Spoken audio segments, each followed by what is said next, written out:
اینا رو انالیز دینکشون گرفتن در کار و فیلم که کدامش لیواگ رفتگی. در بطری تلفن یک چیز عجیبی دیگه. سلام دوستان، امروز درباره دو تلفن پاپولار که در سال 2025 اومدگی به شما ابزار کوتاه میکنم. پیش ابزار کردن به شما دو خبر خوش دارم. یکم خبر اینه که ما مغازه ریالفون تلفن تکنو سپارک برد کردگیم، تلفن بیپل. ویدیو را تا آخر تماشا کن. ما درباره این گام میزنم که چخیل صاحب تلفن بیپل میشویم. دیگه خبر باشه درباره دو تلفن پاپولار که اکاو دارن ایا و چند نیکی واپشه با یکدیگرشان مونن نیستن. تلفن پوکو X7 و پوکو X7 پرو. ما راستیگه بیشتر نفهمیدم. تلفنو هر دوش یک فیرما. تلفنو اکاو دارن X7 و X7 پرو. نیکی با یکدیگر یگان مونند ندارن. اینا رو انالیز دینکشون گرفتن در کار. با فیلم که کدامش لیواگ رفتگی. کوتاه گپ میگذاریم با خاکترسکای تلفن ها. تلفن پوکو X7 تلفن باشه اکرانش 1667 رزمه دیوم اکران میشه که اکرانش AMOLED 120 گرتز کار میکنه. پروسسورش باشه مدیاتک دیمنسیتی 7300 اولترا میشه. کامرای основنویش 50 مگاپیکسل، فرونتالش باشه 16 مگاپیکسل، در پانل کامراش 8 و 2 مگاپیکسل میشه.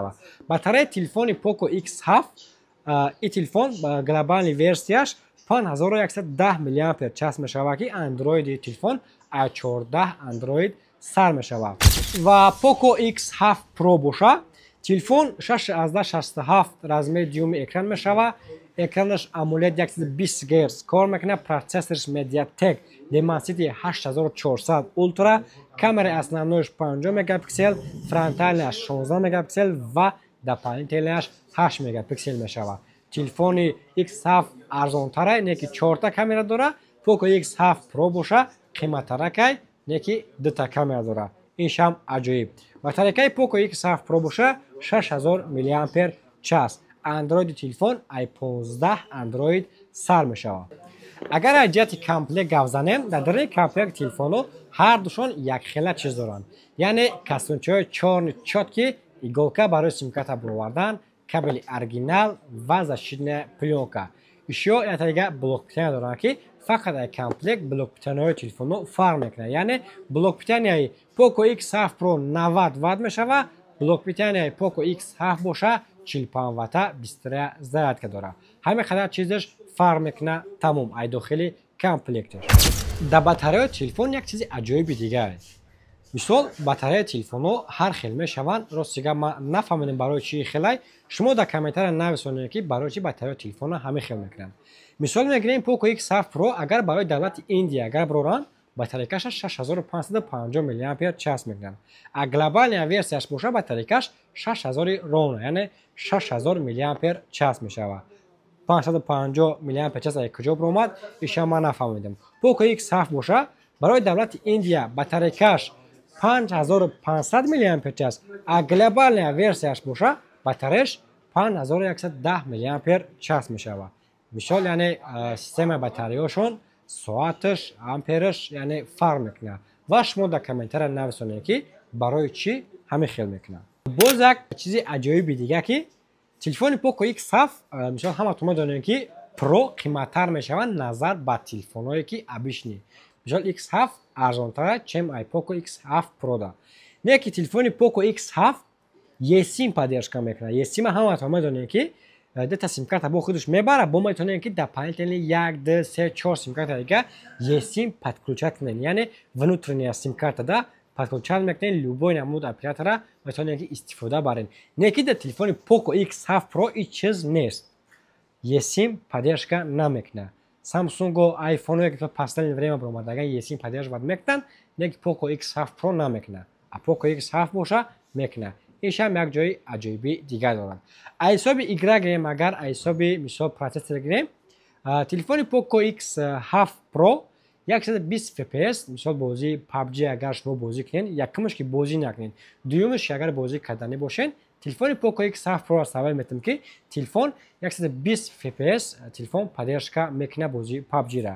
و تلفن پوکو X7 ابیشنی باشه تلفن ба фикрам ки ма ки 60 fps мебардора, барое ки дар баъзе характеристикаҳо ман дидам ҳар хел fps мебардора.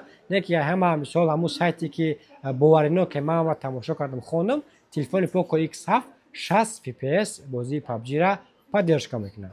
Кӯтоҳи гап, телефонҳо аккаунт доранд.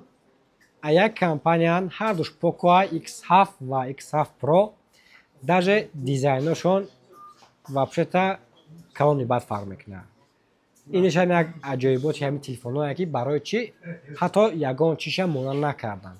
Телефони Poco X7 сета камера, якта спичка ва телефони Poco X7 Pro боша дута камера, якта спичка дорад ки даже экрани X7 ранги телефонҳои Redmi Note 14 Pro, ранги Note 14 Pro Plus экранаш аввалное гаштагиае ва Poco X7 Pro боша полностью ранги кирпичае ки даже рост чамони болои кафелда болои шада рост мешавад телефон.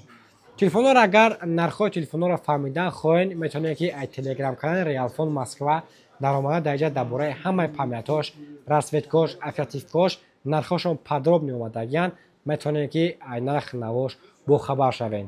Ва як чиз дигара фаромӯш кардам бугум. Телефоне ки ман бурд кардам телефони Tecno Spark 20, телефони Tecno Spark Go 1, телефони Tecno Spark C Pro, телефони Tecno Spark C3. ҳамин телефонҳо дар бозиҳо мондагиянд. ма телефони Tecno Spark Go 1 бурд кардагим ки дар телеграм канали Realphone Moskva медарем. Даҷа дар бораи закрити кардагии мондагияи ҳамин силкаш дар омада дар сета сайти телеграм канал Loiqshop, Realphone ва Real Avia подписатсия мекунед ва кнопкаи иштирокчиро зер мекунед. Худо хоҳад дар программаи эфир мебинем ки бо ки соҳиби телефони бепул мегардад. Если что ба шумо агар телефон дар кор боша, рақамҳо дар болои экран метавонед ки занг занед, алоқа бироед, ба шумо худо хоҳад доставка мекунем. Доставка ба тамоми областҳои Россия, Тоҷикистон бошад, тамоми шаҳр ноҳияш дуруни Москвада бошед, то пеши метротона доставка хоҳем кард.